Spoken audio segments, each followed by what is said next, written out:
Hi, I'm Eric Hegedus, and I am the program director for Tufts University Physical Therapy. I have previously led Duke Physical Therapy and High Point University's physical therapy programs. I am a running researcher with about 100 publications, but more than that, I am a clinician who is proud and happy to be talking about returning to running on the physical performance broadcasts. Let's go. Professor Eric Hegedus, welcome to the Physical Performance Show. Brad, thank you for having me. I appreciate being here. Well, Eric, I've been meaning to reach out for some time. September 2021, yourself and colleagues there in the US, Tufts University, released a wonderful paper, scientific paper that is titled Comprehensive Return to Competitive Distance Running, a Clinical Commentary. And I first heard about it through your US-based colleagues there at the Mountainland Running, Brian Heiderscheit and co. And I thought, what a fantastic paper to feature for the Physical Performance Show listenership. So can you take us through, before we talk about the paper, just a little bit of your genesis as a practitioner, as an academic and head of school there at Tufts University? How did this all start for you? So sure. So I started out as a clinician who didn't know what he wanted to do. And so I worked in an acute care hospital from 7 a.m. until 3 p.m. And then at 3:30 p.m. until 7 p.m, I would go and work another job at the Sports Medicine Center.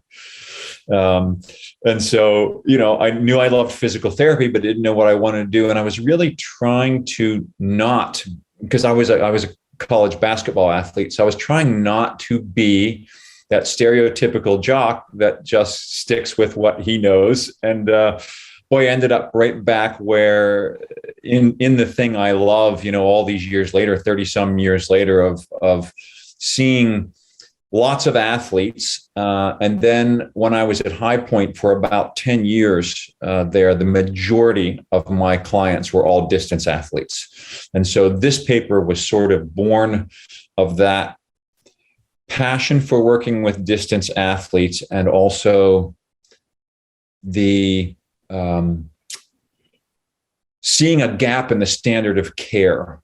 And so that also drives me as a researcher. If you look at my research, it's sort of to the outsider might seem a little all over the board. It's in musculoskeletal and sports, but it might seem a little scattered. But the defining thing for me is, because I still see patients on a regular basis, is I get frustrated by things I don't understand, or I get frustrated by a lack of standard of care. And I'm driven to then be more efficient and better, which then leads me to deep dive into the literature.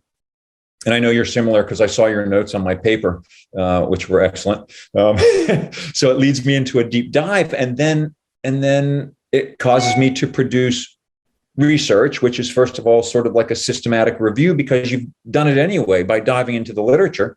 And then after you dive in the literature, it's sort of imperative that you gather data on that patient population you see and see if you can't improve the outcomes. And as far as being a leader of a couple of programs, now 3 programs, I think, Duke, High Point, and now Tufts University, that just sort of goes with getting older. You stay in it long enough and people promote you.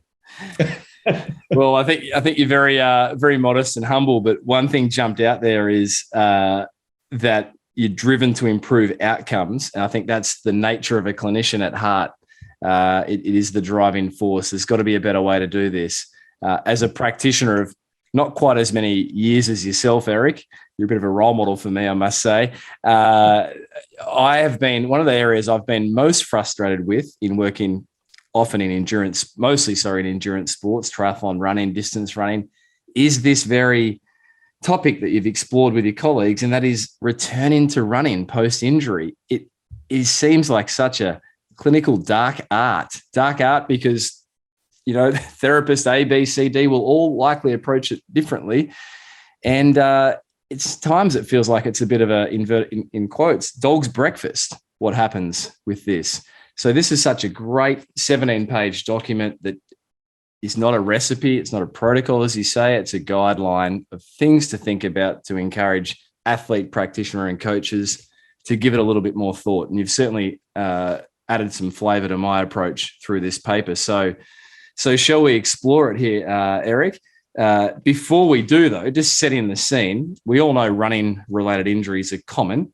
Your paper gives a little bit of an introduction. Just how common are they, Eric? So I think you've taken the notes on this, and I don't have the numbers memorized, but it's probably, depending on whether you're a recreational or an elite athlete, somewhere in the 10 to almost 75% range of avid runners who get injured each year. And those common injuries that you see, you've had so many years treating athletes. What are your top, conditions that you're typically seeing in these athletes? Yeah. So according to literature, at least, the most common injuries are, number one, bone stress injuries, and people call those different things, right? You can call it a stress reaction, a stress fracture, shin splints, tibial stress syndrome. Those are all sort of pseudonyms for the range of pathologies that go with bone stress injuries. There is patellofemoral pain is a common one. Plantar fasciitis is a common one, and Achilles tendinopathy is a common one, and one that I certainly saw more of when every runner felt like they had to contribute to or convert themselves to a minimalist shoe and a 4-foot strike. And then what we saw was a lot of Achilles issues. Yeah, there was a worldwide increase with the minimalist trend, wasn't there? Right, everyone shifting onto the 4-foot and loading up the plantar flexors or the calf, if you like. Yes. We saw that in Australia too. Don't worry, kept us all busy. So there are very common running-related injuries, and I doubt that there's anyone listening in that at some point hasn't had to work some or a few of those injuries. And when we talk about return to running, just to give that a better description, how would you describe return to running, Eric? So, return to running. So the section of rehabilitation that this paper addresses that I thought was lacking is when I was first seeing athletes. Now, keep in mind, this is now 12 years ago when I first started really devoting myself to running athletes. What I saw was practitioners saying, well, if you hurt, stop running. And then we'll start running again when you're pain-free. And so what I saw happening was there was all sort of very localized treatment to the Achilles, to the patellofemoral joint. Maybe if people got creative, they strengthened the hip in addition to those local things. And then in the meantime, the person whose sole goal it is to be cardiorespiratory fit, more so than any other athlete, that cardiorespiratory fitness is absolutely dying while you work on these local things. And by the time you get them absolutely pain-free, if you've done nothing for their cardiorespiratory fitness, you send them back perhaps in a pain-free fashion, but their season is lost. So an injury that takes 2 to 3 weeks to months, sometimes 6 weeks to heal, their entire season is lost. And the distance athletes that I work with in college, sometimes more than one season, because they competed year round. These distance athletes, they went from an indoor season to an outdoor season to a cross-country season. And all of those things were stacked one after the other. And so here we would return them and say, well, we did a great job. And then they would go back and we'd find out that in fact weren't competing and the whole season was lost. And so it was just beyond me that an Achilles tendinopathy might cost the athlete a season or two. I just thought that was such a poor standard of care that and I was joined in this, of course, I worked in a great lab with a biomechanist, Kevin Ford, and with an exercise physiologist, Jamie Smoliga, and we were like, this is unacceptable. So that's the segment that this paper fills then is how do we keep people whose business is cardiorespiratory fitness, how do we maintain that cardiorespiratory fitness while we're rehabilitating the damaged tissue? So how do we maintain the cardiorespiratory fitness or cardiovascular fitness whilst improving, progressing the physiological healing of said injury, bone stress, tendinopathy, tendon, muscle strain, right? Joint pain. Exactly. And it seems like so hard to believe that this could not be something that's been done better. I often sort of get frustrated when someone has been given well-meaning advice to, as you mentioned there, Eric, clinically, just to stop running. And look, there's certainly times when that's indicated. Bone stress injuries obviously are a time when that's absolutely critical. But for other conditions, it's about trying to find that happy workload. And it really frustrates me as a clinician when people sometimes take heed of that and just stop, and they might have 2 weeks out, 3, 4, 5 plus. And the whole time, as you say, they're deconditioning not just cardiovascularly, but also their local tissues. And yes, the pain may cease. We'd expect that, but it opens up another raft of concerns, reduction in performance, as you say. They're behind the 8 ball in terms of their season goals and timelines, and then also their heightened risk of re-injury. So this paper does a great job in giving a framework. It's a 6-part or 6-phase framework, Eric, to help practitioners in the field. It is about the competitive distance runner, but obviously what the top end do can filter down into the recreational athletes, Eric. So it's a 6-phase guideline that yourself and colleagues have recommended. Can you just talk us through the headlines of the 6 phases, then we'll dive into them? Sure. Because this is a guideline and not a recipe, if you wanted to have 4 phases, that would be fine with me. And if you wanted to have 8 phases, that would be fine with me. So you need it for the athletes out there listening.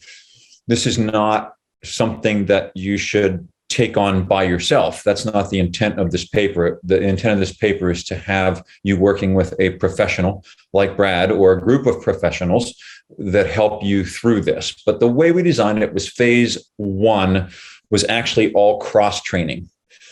And then phase 2,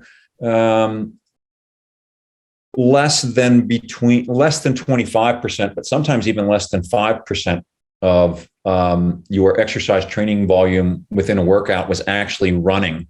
And then, as those phases increase, you just see the numbers increase, right? From 25 to 50, greater than 50, 60 to 100%. So you're slowly increasing the amount of time spent running on land. And so I think that's really the keys to the progression. And it begs a question of, well, how do you know that you're ready to progress to the next step, right? And besides successful completion of the planned workout, and we would always work with the coaches, right? We would at baseline establish some key goals and some key timelines also.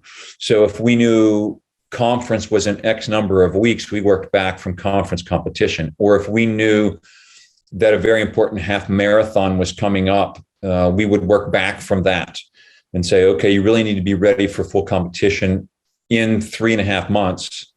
So let's back down from there and decide what loading we want to do. And then, so besides the longer term goals, we would, of course, adapt based on knowing the athlete physiologically, but also knowing their cardiorespiratory fitness and also knowing where they were from a psychological standpoint. Because, of course, these injuries all come with great setbacks there. When we tell you just don't run, for a college athlete, you've removed them from their social network because they're no longer practicing with the team. They have fear of re-injury.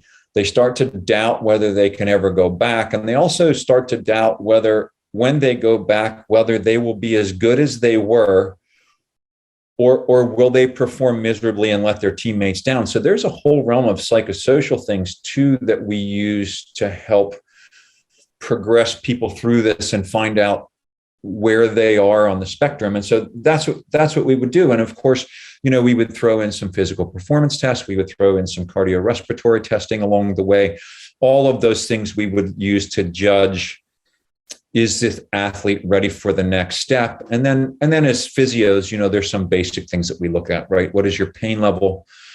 How irritable is this pain? And irritable to me means there's a difference between you ran for the first time on land, your pain increased from 2 out of 10 to 4 out of 10, but an hour later, you went back down to 2 out of 10 versus, well, I went from 2 out of 10 to 7 out of 10 after running, and it's stayed this way for 48 hours. That's a very much more an irritable issue. And so we would progress those irritable issues more slowly and the less irritable issues more aggressively. So it's why it can't be a protocol. It's why it has to be a guideline, because you have to take all of those factors into account as you progress the athlete.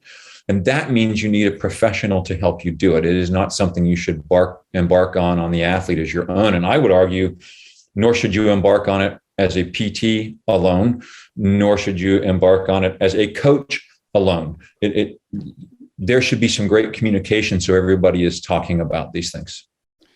There's a lot that you've just shared there, Eric. Just to recap, these are guidelines. It's not a protocol. There's 6 phases. There could be 4. There could be 8. It's about progressing based on considerations such as pain levels, irritability of the condition, the psychological readiness of the athlete, their ability to recover. And then a key point that we shouldn't gloss over is what you just touched on at the end, and that is that there needs to be defined goals and defined team members that are going to help this athlete do the journey. Going it alone, whether it's the athlete or the therapist, can be fraught with danger. More minds on this is always a better thing. So defining the goals, that's, like you said, fairly commonsensical. Reverse engineer from said event, said performance expectation. How much time is there? Obviously, the longer the better, but it's not always that easy. But in terms of quantifying the load for the progressions, before we dive back into the phases a little bit more, this was one of the key themes that emerged through your paper. It parallels with one of your US colleagues. It seems like all the great running research comes out of the US, I must say, Eric. But Max Piquet, who published some great work around it with Rich Willey, moving beyond weekly mileage, quantifying training load. What a doozy! It seems so. How is an athlete, coach, team? What are some ideas around how to best quantify the training load? Because we all know that it's not just about weekly mileage or minutes. Right. So this is one of the hottest topics in sports right now, is quantifying load and what the definition of load is. And I know you know this well, Brad, because it's been on your podcast and you understand this stuff very well. There are a couple of ways. There is a very high-tech way of monitoring that, and lots of companies all over the world now have wearable devices that are helping you, trying to track your load, but also your hydration and your mood levels and your you name it, right? So that's but that technology is still very expensive for the most part. You can argue that you can wear a wristwatch that tracks some of that stuff, and that's better than nothing. But how accurate some of those things are is called into question. And usually the less expensive things are less accurate, and the more expensive things are more accurate, but sometimes become cost prohibitive. So that's one side, is this high-tech approach. The other side is something called training impulse. And the reason that we settled on this for the paper, and this was really the work of Jamie Smoliga, who was the exercise physiologist, is you need something that's simple and easy for the average human being, who is maybe a recreational, but an avid recreational runner, to quantify their load. And so most people just say, well, I ran 5 miles yesterday and I ran 7 miles today, and so that quantifies my load, right? And the answer to that question is yes, that does quantify your load, but you're missing a key component there, and that is the intensity of your workout. You could have run a very hard, and for a recreational runner, let's say that's a 6-minute mile for a recreational runner, a very hard 5 miles.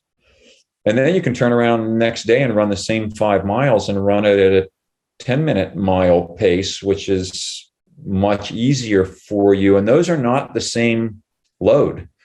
And so training impulse gets you to multiply something called the rate of perceived exertion. And this is your own estimate of how hard that workout was times the time that you spent exercising. And so between those two, you're getting distance gets incorporated within those two things of intensity and time spent.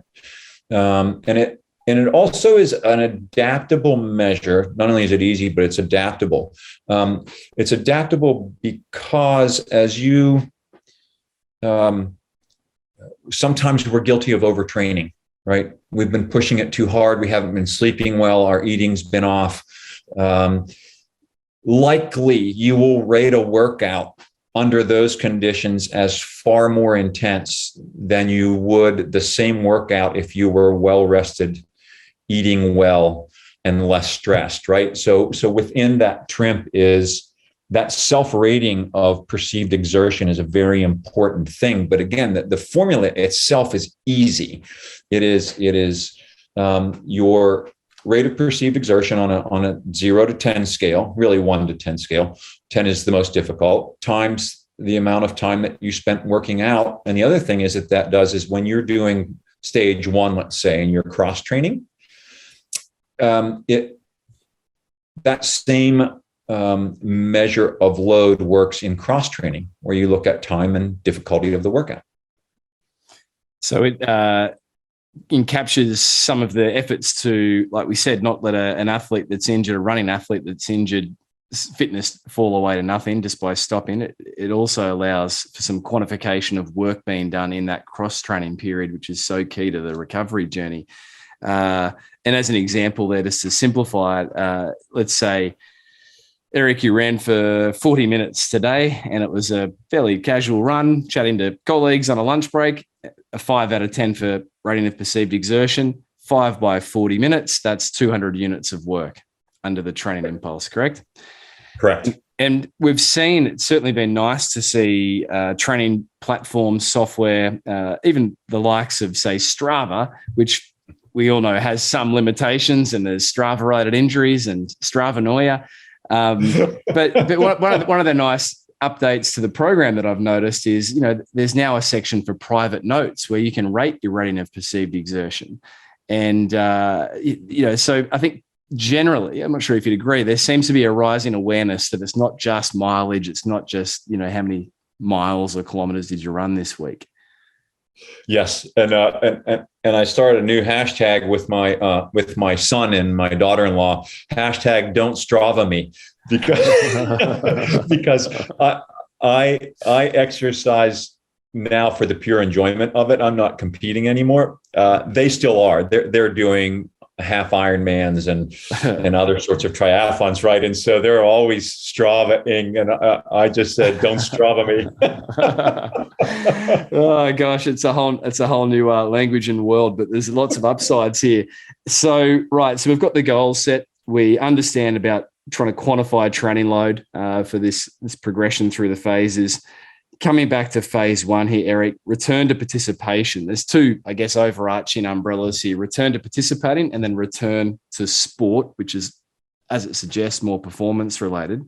But the early cross-training phase, I think one of the limitations that I can certainly see clinically is lack of creativity in how to keep this fitness up. People think, I can go water running. I heard you reference on a podcast, it might have been with the Mountain Land guys or Brodie Sharp from Australia, that you're not a big fan of water running, and nor am I. Can you just extrapolate on that? Yeah, so I'll explain first why I'm not a fan of water running, and say when maybe I am. I am only a fan of water running in somebody who feels that need to exercise, but whose condition is so highly irritable that we can't do any other cross training. So it is absolutely my last effort. And it has to be somebody who's not in good shape. But if you look at bone stress injuries, right, that stress injury is only going to heal with the correct amount of loading. And you don't get that in a swimming pool. And so I think you have to get used to being on land, to bearing weight if you can. And so we were fortunate enough when we wrote this paper to have all sorts of options. We had weight altering treadmills. We had stationary bikes that quantified your load. We had rowing ergometers. We had a stair climbing machine that involved no impact. And then we look around and there's some old fashioned stuff that is, you can tolerate more pounding, things like jump rope. We would do all sorts of creative things to keep the athlete from getting bored. And had some good success doing that, keeping them in shape, so to speak, and keeping them focused on progressing and not afraid to sort of compete with themselves. Because what I didn't want at the end is have an athlete who was in no pain, was doing cardiorespiratory training, but who we had never had once do a maximum effort activity.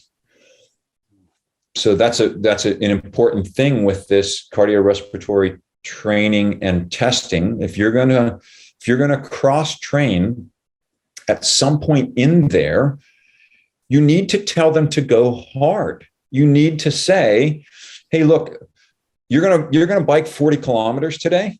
Your goal is to get there as fast as you can. That's what I want you to do. I don't want you to mosey. I don't want you to have a sandwich and be on your phone. As fast as you can finish 40 kilometers, I want you to go. And because I think sometimes running athletes, specifically when working with them, see cross training as a surrender. Oh, I'm not doing what I'm supposed to do, and this isn't as hard. And I would say that the athletes that we worked with over the years started to see cross training as a way to maintain or improve their cardiorespiratory fitness while decreasing tissue load. And so I think that it really switched in their brains of, oh no, I'm gonna keep cross training in even when I'm healthy, I'm gonna keep cross training in. Yeah, so much to offer the athlete returning from injury, and I think something that I think is a common mistake we can observe is, as you say, it's a surrender. Well, this is just easy, boring time on an elliptical or boring time on a bike. And yet there's a reluctance to go hard. As you say, you cite tests such as a Wingate test. Well, that's a lot of pain. A 4 kilometer cycle time trial, 40K cycle time trial, 20K cycle time trial. I guess it's incumbent on the team helping the athlete return to get creative, not be, in quotes, lazy with this phase, and actually challenge the athlete. Yeah, and I think that's, again, it's important from all that we talked about, cardiorespiratory and physiological, but it's hugely important from the psychological standpoint, right? Of the fact that they could push hard and not get re-injured, that they could compete with themselves. And so they're in the mind frame, these athletes are in the mind frame of competing. And to remove that makes them kind of lose their edge, so to speak, if I could use that terminology. And so this gets them sharpened again. When it comes time to go back to competition, they are loaded with self-efficacy. And if you don't approach it this way, you have an athlete who's returning with a lot of doubts about their ability to compete, about their ability to push themselves, about their ability to push themselves and not get re-injured. And that's a sort of a devastating way to return the athlete to competition, because they will lose and they will not have a great performance their first time back. And that's not what you want to send them back to.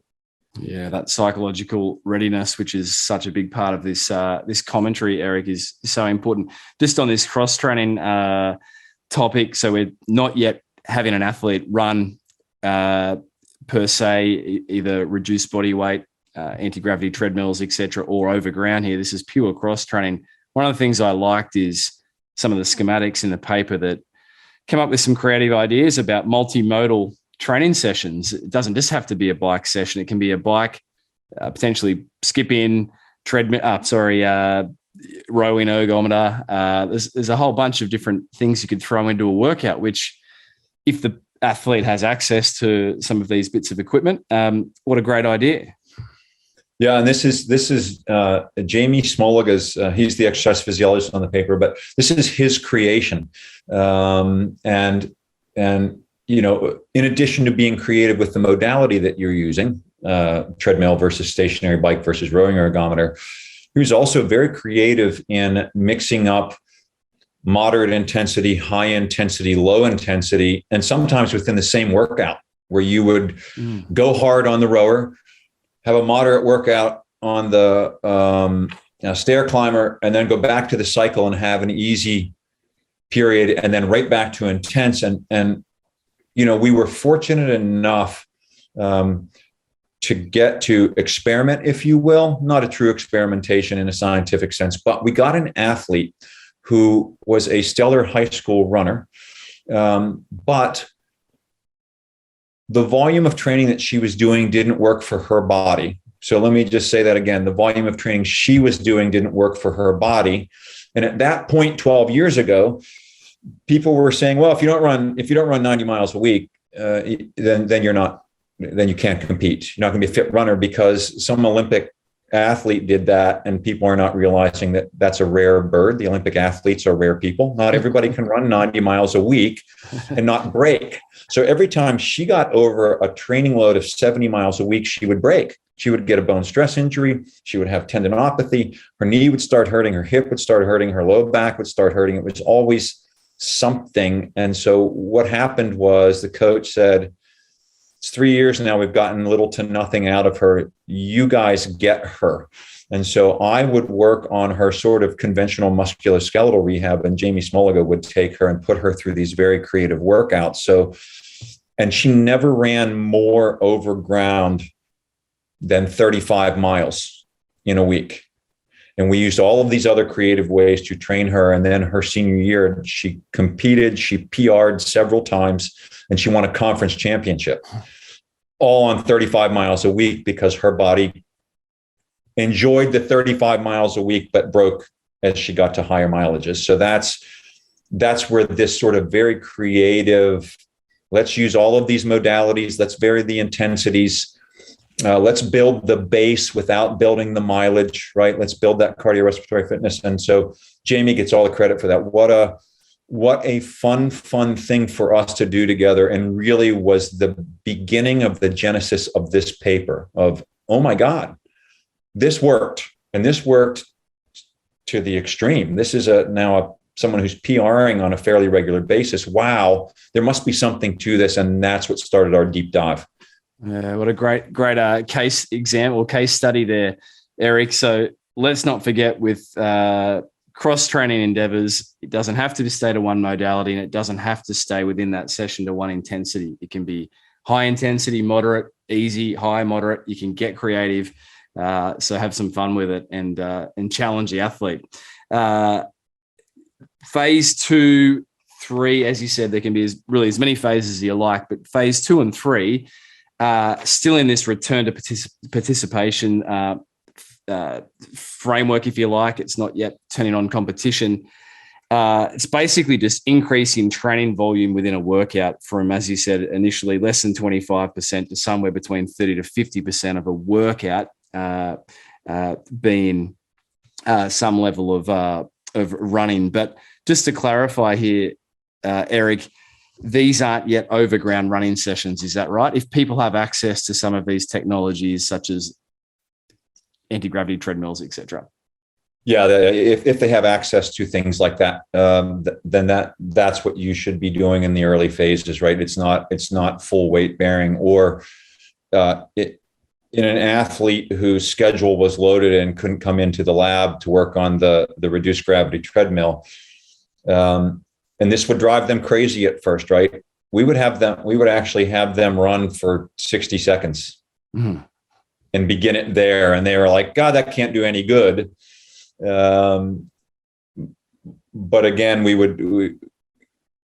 would just ask them to stick with us for a while. Just believe in what we were doing, which was hard in the beginning, but easier when our test subjects started winning conference championships. And sometimes that's what we would have her do. She would cross train like crazy.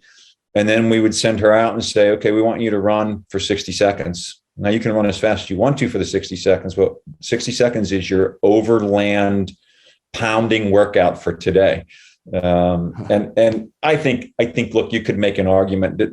Does that really do any good from a loading standpoint? Nah, maybe not. But is it really healthy to feel that impact, to start working again on your mechanics, on your stride, on all of those things? Yeah, 60 seconds was enough to start working again on your return to form, to be more efficient of a runner. So that's what we would use that for.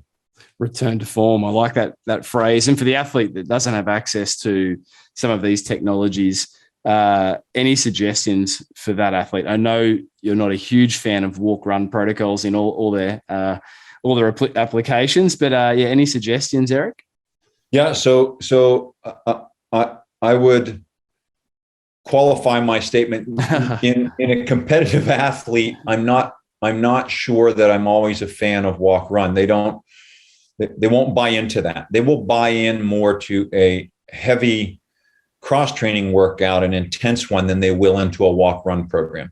They would, well, I mean, I'm not identifying who said this, but they would call the walk-run workouts in the early days a NARC workout. And I said, I don't know what that means. And they said, it's a non-athletic regular person workout. And so they weren't buying in, right? When they're giving it this sort of derogatory nickname, the competitive athletes weren't fans of that. I will say for the majority of the runners, though, who are recreational runners, I am a fan of walk run, because I think sometimes that's how you get sort of used to bearing weight and moving normally again. So, and if you don't have access to expensive things, walk run's a great way to go. Yeah, no, it's great to clarify. And I think it's meeting the athlete where they are, the sort of person they are. I often see quite impulsive people, and they're going to have trouble sticking to a walk-run program. So if you can find some way of increasing adherence to what's trying to get done, it's got to be a good thing. So having options. So we shift, say, over to phase 4, 5, and 6, Eric, which are phase 4 is significant because this is where we start to, in essence, return the athlete to overground running. So full 100% body weight, overground running. Any tips, suggestions, pearls of wisdom on how we can best get the athlete running overground again after they've cross-trained and slowly introduce some less than body weight running to this point? Yeah, so I would always make sure they were ready for this stage. And the way we would do that is, keep in mind, we've been testing them all along, but in this case, I'm testing them and having them do some performance tests for me. Not that there's a direct correlation, but for example, it's well quoted about joint forces being 15 times body weight when you run. And yet most of us will not tell an athlete, let me see you hop on one leg down the track here 20 consecutive times, right? If they can't hop on one leg 20 consecutive times down the track, I think it's highly unlikely that they are going to bear the force of running very well and without pain, or they will modify the way they run. And then all of a sudden, new pains that weren't part of the original pain start to creep in. So we would really make sure they were ready for this overground. We would add things like jump roping first. Can they take the impact? Can they hop? Can they, if they were trail runners, can they actually change direction without having increased pain, right? Because trail running requires a little more agility than track running or than running straight ahead. And so we would know that they were ready to do all of this stuff as much as we could before we would return them to overground running. So just like an athlete returning from an ACL injury, there's commonly utilized known benchmarks of performance that we like to see, symmetry between limbs with all different types of tests, if you like. This is applicable to the running athlete as well. Don't just turn it on because X amount of weeks have turned past. Have a look at some of these attributes and think about the mechanics of running. It's a single leg sport. Hopping is a great one, as you say, 20 hops up the corridor or hopping on the spot for 30 seconds or whatever it may be. So assuming the athletes pass some of these tests, they start 100% body weight running over ground. Anything else to consider other than titrating out their minutes of exposure over said period of time? Yeah, I think same thing is pain, irritability, and in most competitive runners, monitoring them closely that they won't do too much, because at this point they have reached nirvana, so to speak. They're back to running over ground. It's the thing they most craved, and so they may go for that limited run and have no pain and say, well, and this wouldn't be. I mean, I know the mindset of competitive runners now and how they think. Like for me as a basketball player, a 5-mile run was a long run. Like, why would you run that far as a basketball player? So that seemed like it was forever. But these folks will say, well, I felt good after 30 minutes, so I ran another hour and a half. I'm like, you ran an hour so you've run 2 hours total with your first time back to running, and now you have pain again. That's the other thing I would have to be careful with is once they hit overground running, they're like, whoa, the shackles are off. We're ready to go. Oh gosh. And we're all laughing because we've probably all been there ourselves, or we've certainly seen it over the years. So it's something I try and remind the runner of, Eric, is sort of terming it tissue conditioning work. This is tissue conditioning. This is not yet fitness training. This is not the sexy stuff. Yes, it's exciting. It's a step in the right direction, but don't get too far ahead of yourself just yet. Yes, that is a great reminder to them, and good for you. But I mean, working with particularly the competitive athlete, they want to get going. Any tips on how to, in essence, slow them down, have them buy into this stepwise progression at this point versus becoming overzealous? Is it just education, relationship? What's the glue? Yeah, I think you're tossing me a softball here because I think you know the answer. But the answer is you should have developed over time this relationship. And the big phrase used now is therapeutic alliance. Right, which has been in psychology for decades, but the physiotherapists are now using this term. And in a nutshell, what that means is you and your athlete and your coach and everybody else are on the same page with regard to where we are physically, where we are psychosocially, and so then a trust is built. And if they trust you, you can say things like exactly what you said. Look, we are back to running, but you cannot exceed. You have to stick with the plan. The plan is working so far. And if you haven't developed that relationship, then they tend to experiment more because they feel like they know themselves best. And there is some truth to that. Athletes know themselves better than anyone else does. But if they've developed that therapeutic alliance, that trust, that relationship, then I think that's the secret to the sauce, that you have to have treated them well and shown success up to that point, and then they will adhere more.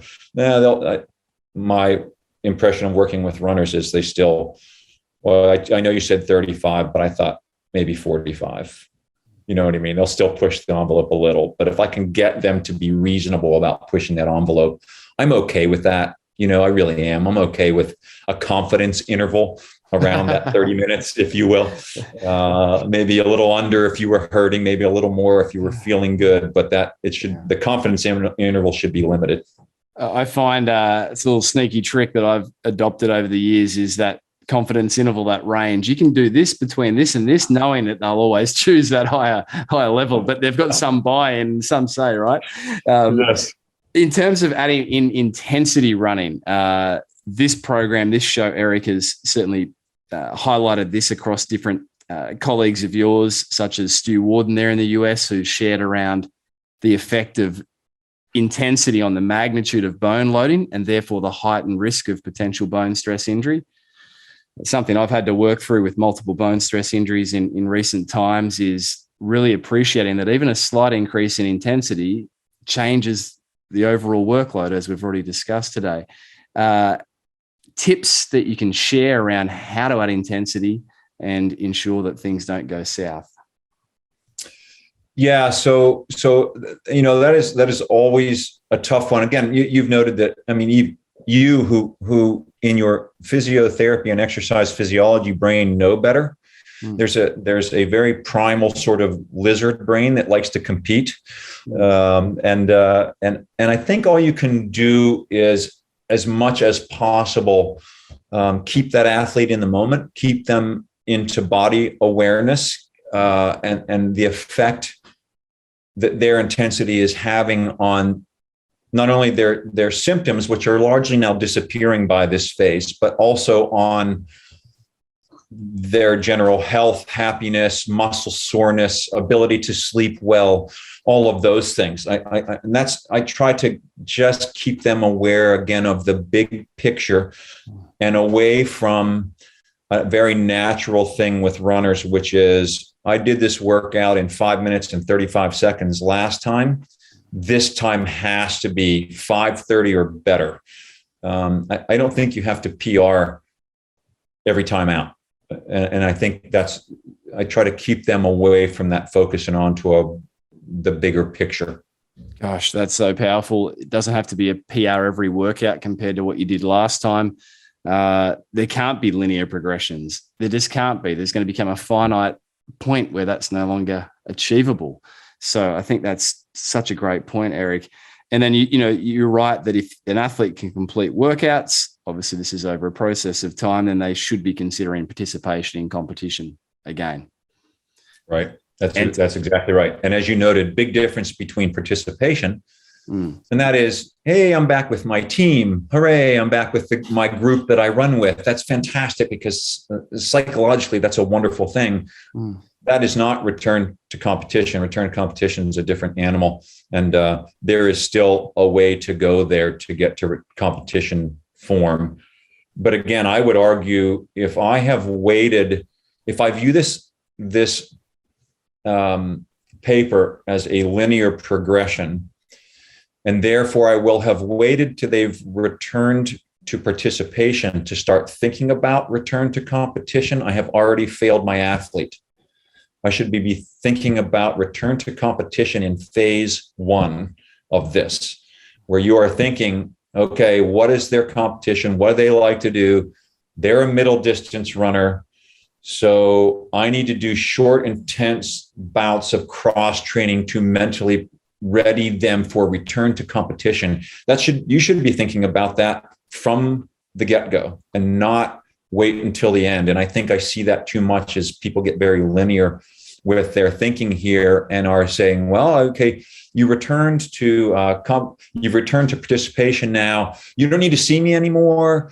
You just go ahead and train with your team, and eventually you'll get ready to go. And I'm not saying that the physio can't let go a little bit and put it more in the hands of the coach at some point. I'm not saying that at all, but I'm just saying if you've waited that long, and then all of a sudden you lose track of your athlete, there is a large step between return to participation and return to competing. And that large step, you begin to fill that gap on day 1 of rehab. Yeah, so it has to start, as you say, day 1, thinking about the competition schedule, the goals, that goal setting, not just by happenstance as you see fit along the journey. And certainly that, so almost like an early discharge, in quotes, lazy approach. Okay, you seem happy now. You seem happy. We're done. And it's not about over-servicing a patient, heaven forbid, but it's about, as you said at the start, making sure there's a good outcome here. Right. That's exactly right. And I do think that lazy approach stems from the day where, and we weren't the only ones as physios, we weren't the only ones. Surgeons thought this too. When you looked at outcomes after total knee replacement, for example, they would issue a questionnaire that was largely about pain and range of motion. And once that was good, then the outcome was great and done. And I think physios fall into that trap too. Okay, they're running again. There's no pain. Their form is pretty solid here. We're all done. And I would say that we're not all done. You know what I mean? And again, to go back to the total knee replacement example, once we started measuring speed of gait, how fast they could complete a walking trial and how fast patients could go up and down stairs after their total knee replacement, the outcomes were subpar at best. You had a pain-free person who could not participate in daily life, right? So I think we have to think differently about these running athletes. And that's the point of the example, is that returning to competition is why they came to you in the first place. And now you've abandoned them right at the pivotal last step. I just think that's not the pattern we want to fall into. Yeah, let's not forget the demands of running are very high. I often say it's different to walking the dog. And right. Everyone loves walking the dog. I saw a patient recently, Eric, who had ruptured his Achilles tendon with a therapist discharging him from care without him even being able to hop or being assessed for a hop to return to running, playing football. And it's just kind of like, gosh, that's a big leap. And so yes. It happens. Eric, in the sort of closing time we have, psychological readiness of the injured athlete, you've touched on it already, but one of the really great takeaways from this paper is on page, I think it's 17 or it's at the back of the paper, but it's a table 4, page maybe 15, 16, 14, but it's suggested psychosocial outcome measures. Now, we're not going to pull these out for every patient, of course, but any experience with utilizing these for athletes, or is it okay to get a bit of a subjective feel based on the relationship, know that they're anxious, know that they're frustrated, when to use these outcome measures or not? Yeah, I think it's okay to use that subjective approach. Of all those outcomes measures listed there, and look, that's just a small sample. There are dozens of these things, but only one, oddly, with all of the people running and all of the running athletes we work with, it was a small sample size, which was the ESSIS, the self-efficacy scale, the endurance self-efficacy scale. I think that's what it's called. ESSIS for short. That's the only one that was actually validated in runners. The rest of them have been validated in other populations. And so we have an ongoing study right now to try to validate that. One of the other ones in there called the PRIA RS with endurance runners. And then I'm borrowing this from my experience as a musculoskeletal physical therapist. There is a measure, a proxy measure called SANE, Single Assessment Numeric Evaluation. And it just goes like this: on a 0 to 100% scale, 0 being not ready at all and 100% being fully ready to return, how ready are you to return to competition? And then they just give you a number. And what you find out is, and again, we're trying to validate this now, but in many orthopedic populations, so those with shoulder pain, those with knee pain, those with ankle pain, if you look up the SANE, S-A-N-E, it will say that this one numeric measure correlated very well with the outcomes of these more complex 12, 15, 18, 25 question measures, right? So I really lean on that question if I don't have time for them to fill out a longer scale. And so that plus the subjective part, your expertise that you've acquired working with that person of how ready they are. What a great tip there, Eric. Use the SANE evaluation method. It's one question on a scale of 0 to 100. How ready are you to return to competition? Not ready, 0. Fully ready, 100%. Right. And you can vary that, right? You can change it by saying, how confident are you, 0 to 100%? How fearful are you, 0 to 100%? Right. And so then you can get by varying that question just a little, you can start to get a more nuanced picture maybe of that athlete. And so I think that's an easy one for me to use on a consistent basis, actually all throughout from the first step, because we can do that weekly. I can just start off, hey, how are things going? How are you feeling? Is the injury still bothering you? How are you feeling? On a 0 to 100% scale, where do you think you are as return to competition? And of course, in the beginning, it'll be, well, I don't know, 10%, maybe even 5%. And then you can watch that progress over time.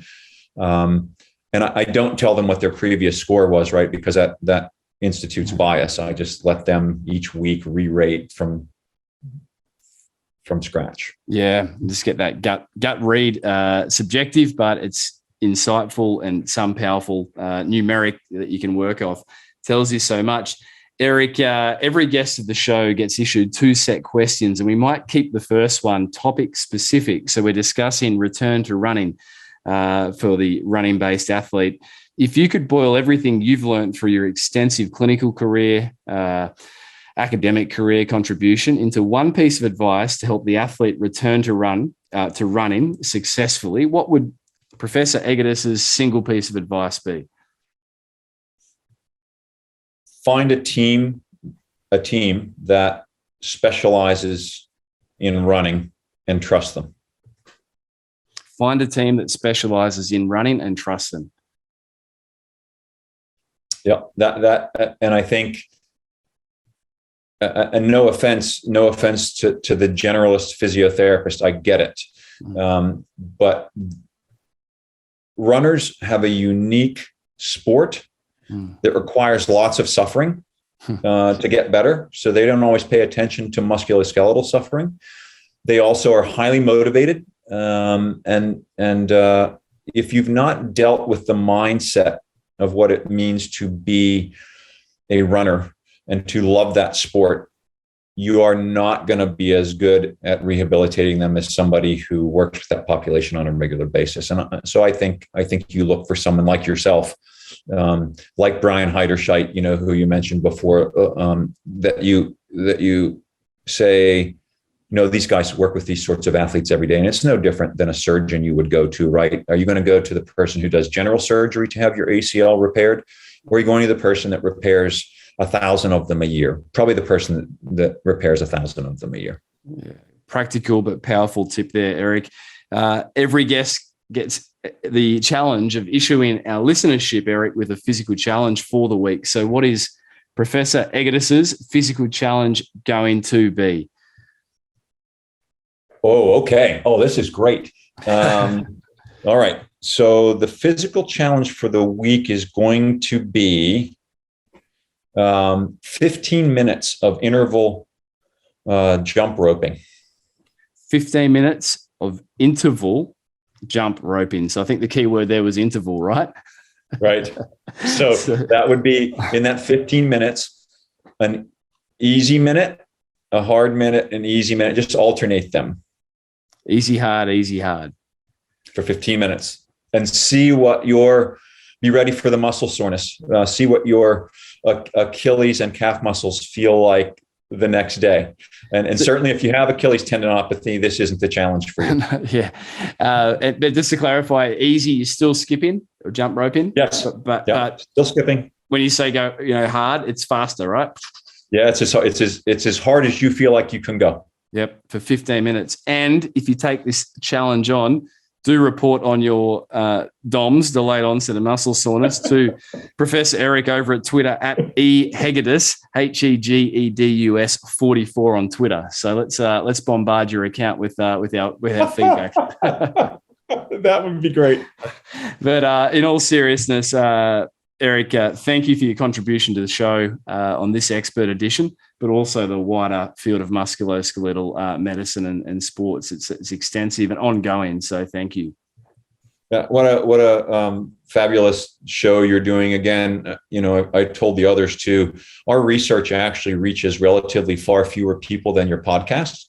So I really appreciate the opportunity to have a discussion like this for a larger audience to hear, because ultimately that's why we write these papers, or I do, because I'm frustrated with clinical practice. And it's the same answer I gave as to why I want to get into PT school all those years ago. I want to help people.